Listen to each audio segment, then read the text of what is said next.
Hello everybody, welcome back to the channel and welcome back to another episode of Wrestling with Railman28 podcast.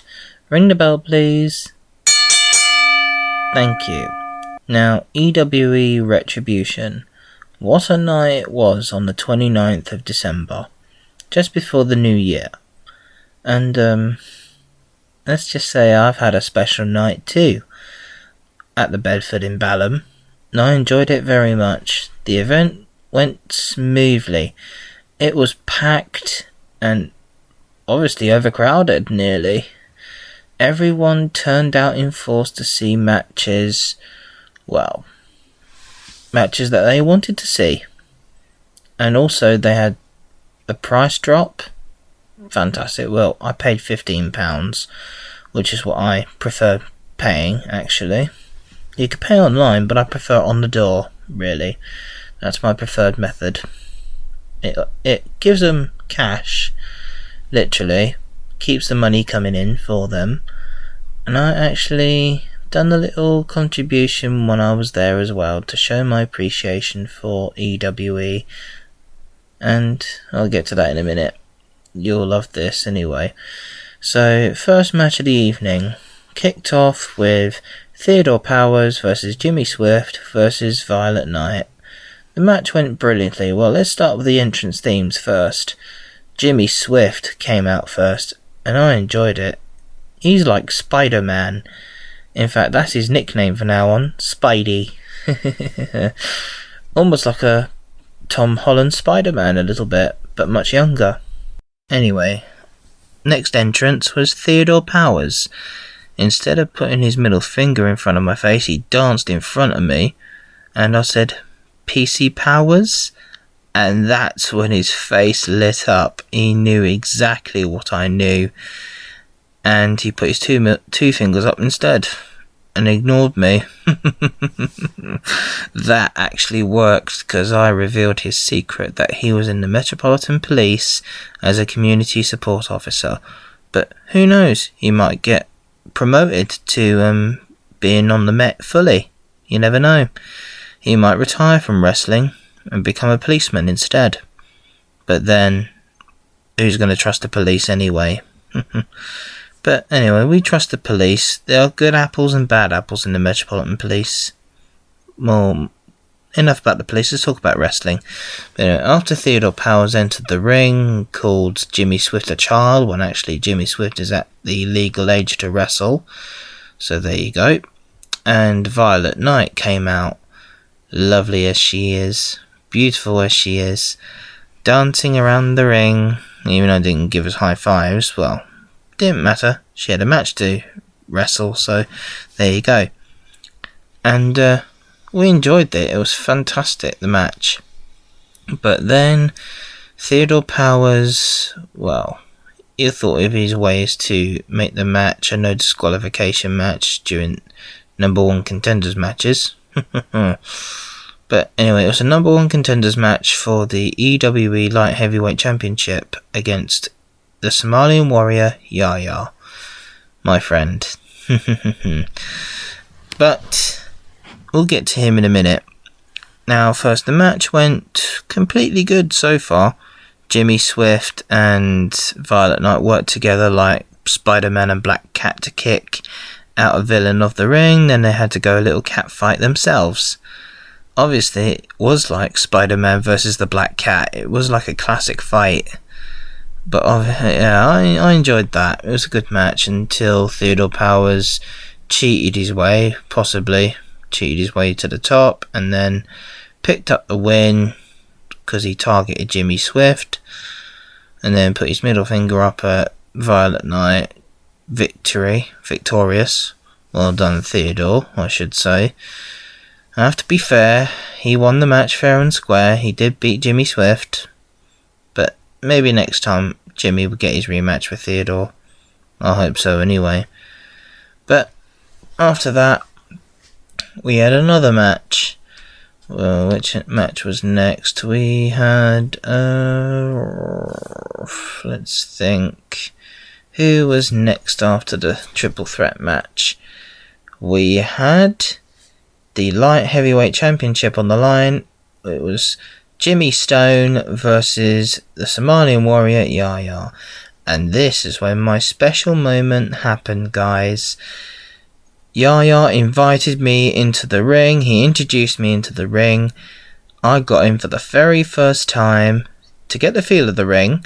Then I got a chance to be his ring announcer to introduce him as the EWE Light Heavyweight Champion of the world, the Somalian Warrior. Yeah. There you go, that was my voice in the ring, and everyone cheered and everyone loved it when I ring announced for EWE, and even Terence Thatcher loved it. And I hope EWE are listening to this podcast. I hope I'll get a chance to ring announce for you again very soon, because Terence, I know you will want me to, because you're going to need a hand eventually. So if you want me to come and give you a hand, just message me on Facebook or send me an email. Or I could drop you an email actually, but just message me on Facebook saying, "Can you do us a favour? We need your help," or just say, "We need your help." Then boom, I'll just come and help. There you go. And I hope Lewis Basham heard that, knowing that Terry the Steam Train's going to be in the house very, very soon. I did tell you guys, didn't I? I knew I was right, so there you go. Terry the Steam Train ring announcing. What a career that will be. Well, I'll have to do that. We'll have to see, guys. I'm not guaranteeing it yet, but we'll have to see. Okay? So, don't keep your hopes up. We'll have to see. Anyway, in the next match after Yaya retained his championship, a proper wrestling match against Jimmy Stone, making his in-ring debut. Oh, and the match got off to a great start, and it was a proper wrestling match. I have to admit, it was good old-fashioned wrestling, which was fantastic. And even Jimmy Stone was impressed with Yaya, how he handled himself. And yeah, good old friend of mine. Well, I know next month the Light Heavyweight Championship is on the line against Theodore Powers. And Theodore, if you really want a ring announcer for your match, you should ask Terence Thatcher. And maybe Yaya might pitch it to him to ask me to ring announce for you both. But no guarantees I'm going to say your name properly. But I can say Yaya's name properly.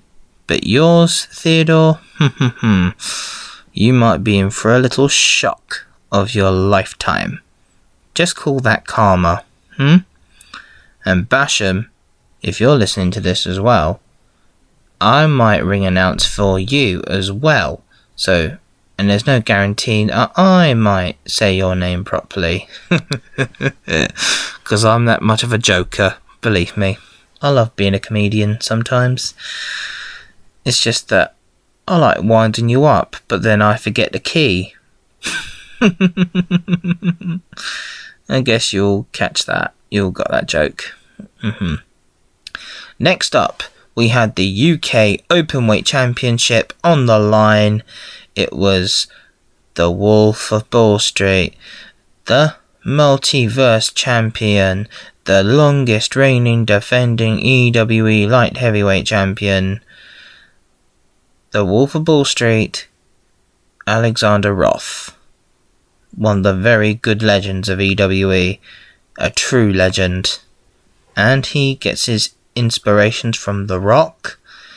And blooming it, can he wrestle it. He wrestles good. And I hope he tag teams with Yaya sometime. Next we had the Hossfather, Kurt Atlas, brilliant wrestler as well. Honestly, he's like a bulldog that won't let go. Like a pit bull or a bulldog, that doesn't let go. And he handled Alexander Roth really roughly, and Alex was just like, he was losing his temper. He really gets angry when he feels that this was not a proper match. And obviously it was Basham's fault for arranging that match, or doing the match at least. But it was a double count out, unfortunately. And Alexander did not want that. He wanted a proper pinfall or tap out submission. Well, I suppose, yeah. But now Roth just said keep the title. He just relinquished it, just like that. I thought, come on, Roth, why did you do that? The Alexander Roth I know wouldn't do that. He's the Wolf of Wall Street. He is the head of Project Mayhem, the founder of Project Mayhem. But maybe I could become a member to help Jacob Sullivan and Devious Danny with their matches. But moving on. After that, we had another title bout. It was the tag team title bout. It was the Entourage versus Project Mayhem, of course. Devious Danny and Jacob Sullivan versus Cuban Heat and Fentos. And managing them was Jay Morgan, who was on commentary with Clive Jackson. Obviously, he had to come and manage the Entourage. Cuban Heat, I like him. He's good. He's a cool dude. Obviously, this match is going to end pretty quickly. And it did. It got off to a great start. And, sorry to say this, but I say there was a traitor in the Entourage. And they knew it. I knew they were going to lose, the Entourage. And, of course, it wasn't Cuban Heat's fault. He got knocked out cold. He was knocked out stone cold. He couldn't move. He was hurt. He was in pain. And obviously, that kick to the face knocked him out good. And Project Mayhem picked up the win. Which I knew they would. Fentos may be big, but the bigger they are, the harder they fall, as they say. That's because maybe, I've got to say this joke. Fentos calls himself the mathematical genius. Mate, I know a mathematician who can tell your birthday on the actual day of your birthday. Literally. And obviously, he's probably had too much roosters in the hen house. Didn't count his chickens yet, or overcounted his chickens. I'm sure that'll make Terence Thatcher laugh.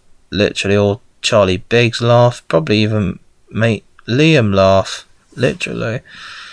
Oh well, moving on. Next we had... who else did we have? Oh, come on, Terry, remember.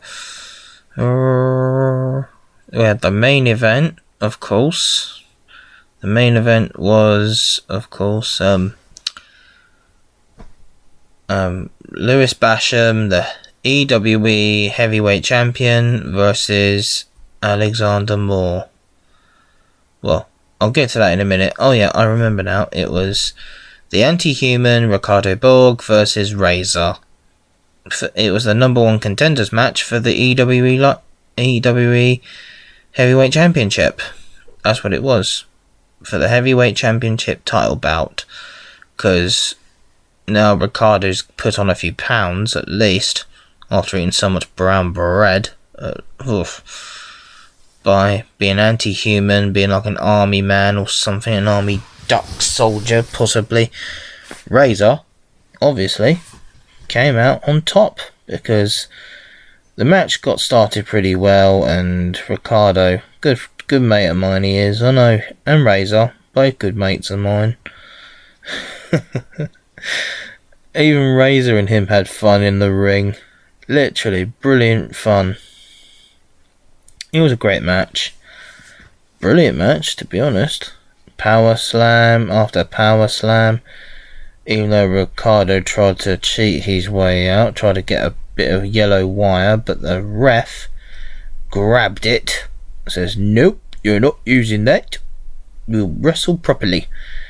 And that made Ricardo mad, but obviously anger gets the better of you, and wasn't looking or paying attention, and Razor grabbed him, chokeslammed him, pinned him 1, 2, 3.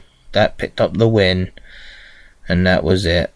Razor is now the number 1 contender for the heavyweight title bout. Now for the main event, Alexander Moore versus, of course, the Law, the Judge Judy wannabe, the lawman, Lewis Basham. Knew this would come to it. Told you, didn't I? Now, the match started off really, really good, and it was really violent, literally, really brutal. Mr. Moore, God blimey, says that Basham is beatable. The ref was in the ring, and Basham was being rude to the ref, literally. But at least he got his comeuppance. He actually got his ankles and legs. Got his legs and ankles in a twist because Mr. Moore tried to make him tap out.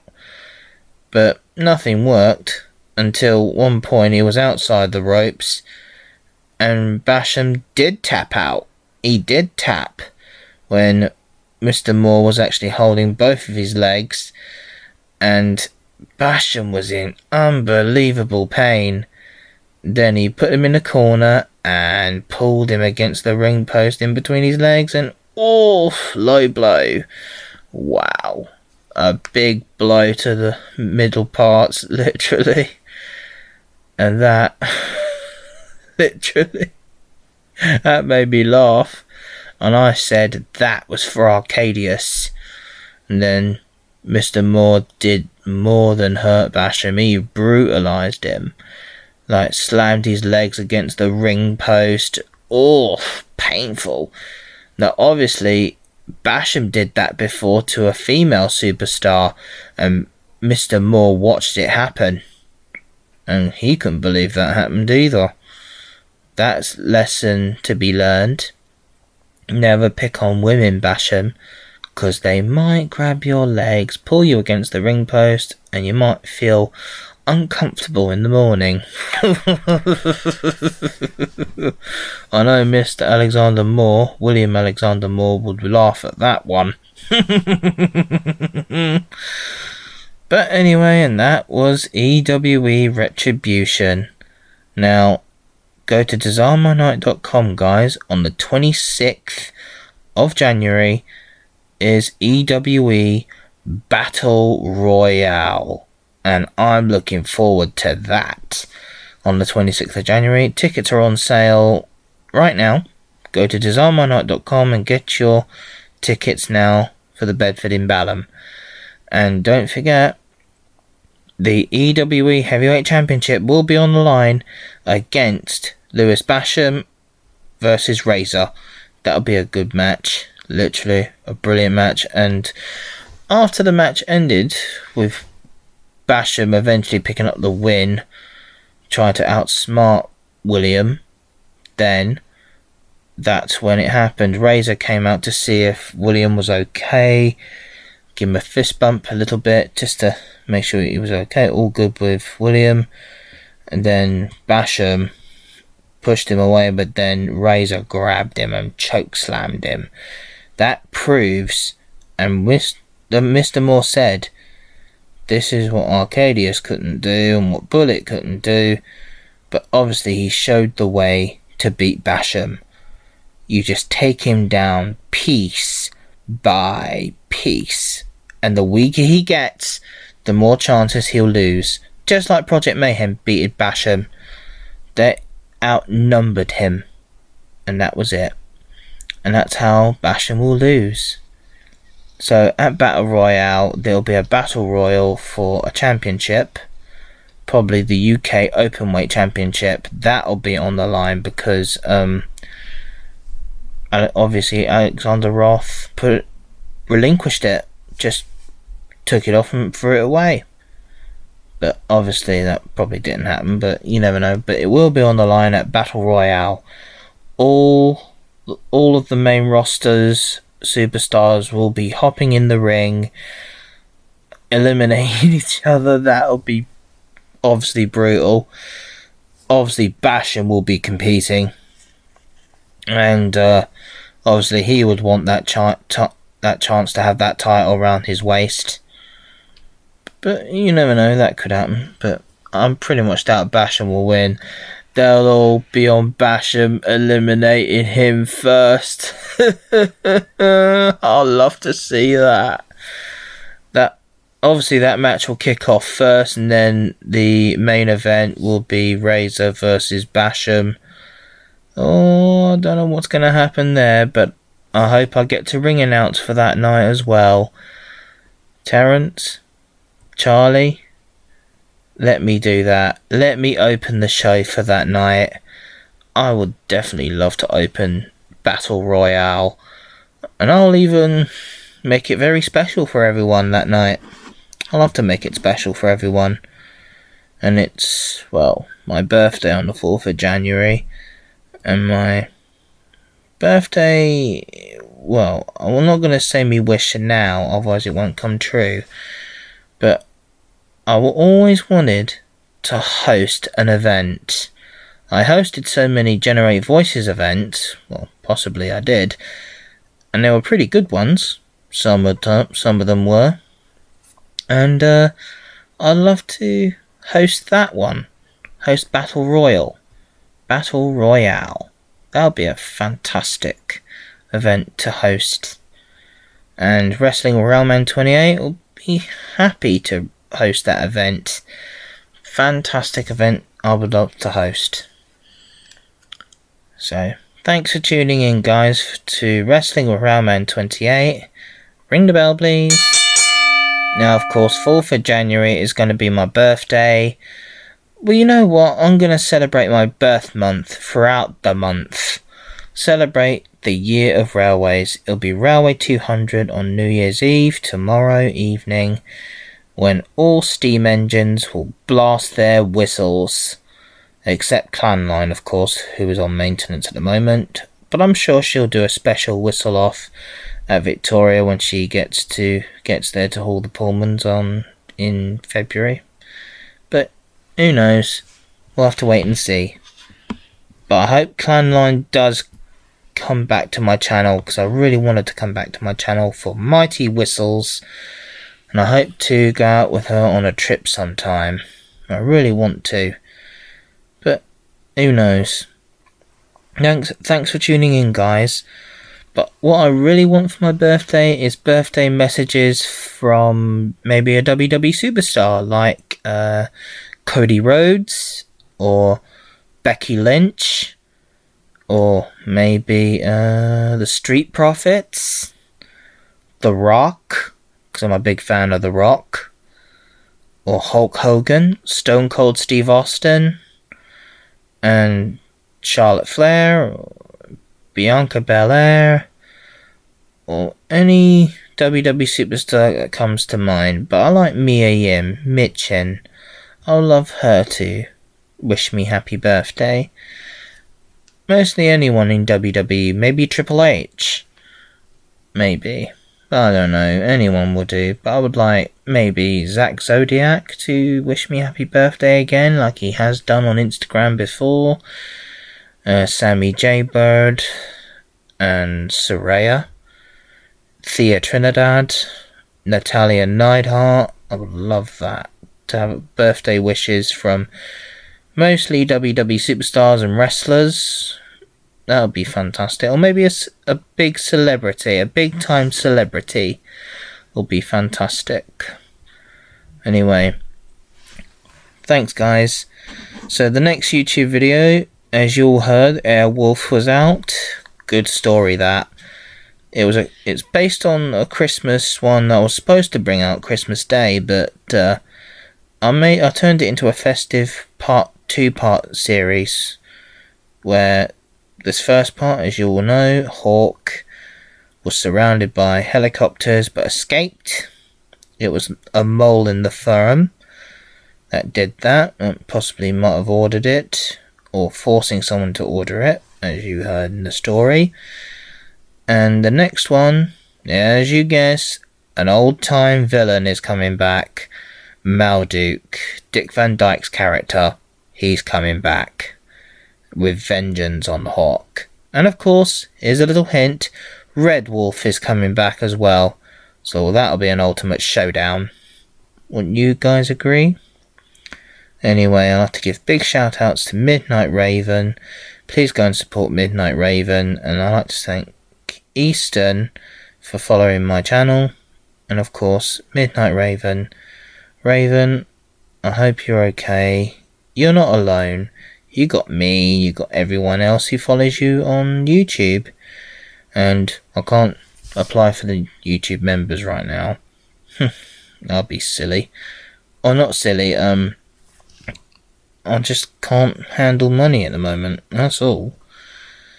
And of course, don't forget to support Zach Zodiac on Patreon. I left a link, of course, in the previous videos that I did.